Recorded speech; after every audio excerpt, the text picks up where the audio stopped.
this is one I've never really heard before, but they're asking for backlinks. Do you want the URL that's pointed to you? Should it have the www or not? So this is a super simple one. What should be used is whatever shows up in your URL bar. So when you go to your website and you click on the URL bar and you look what's in there, and you got to be careful. Let me go ahead and share my screen real quick here. Let me just make sure I don't have anything. There we go. Share screen.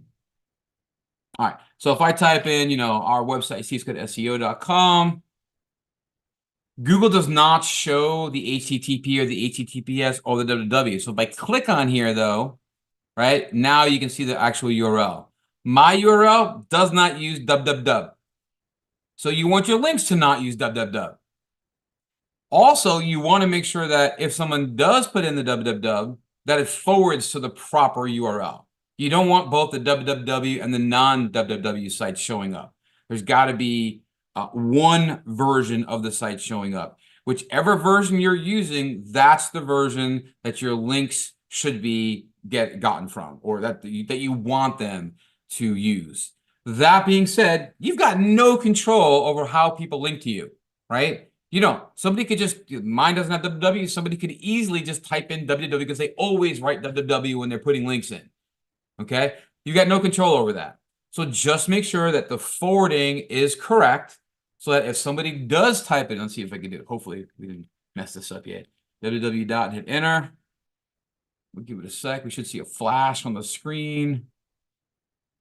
There we go. And if you look again, double click, you see there is no www. It automatically rolled over. The same is true for Tampa SEO, my other, my agency site. If I go to Tampa-SEO without www, hit enter on that, give it a second to pop up.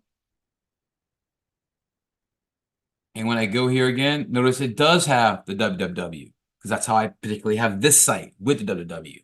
So all the links I try to acquire, I always feed them the www. For sites that are not using www, don't feed them the www. But no matter what, you want to make sure that both versions forward to the version that you want to have showing to the world. For me, typically, these days, I typically drop the www. Typically, I drop it. Don't need it, don't care, not necessary, unless there's a specific reason why. Like this site's been up for 15, 16, 17 years now. And we just went with www back then. Other sites, my Steve's Got SEO, we don't have it because who wants to add 4 more characters, right? Don't need them, unnecessary. Site works just the same. There's no value from an SEO or usability in either way, with or without, doesn't matter. Just build links to the URL that is the actual URL on the site. And it just depends on what you've chosen.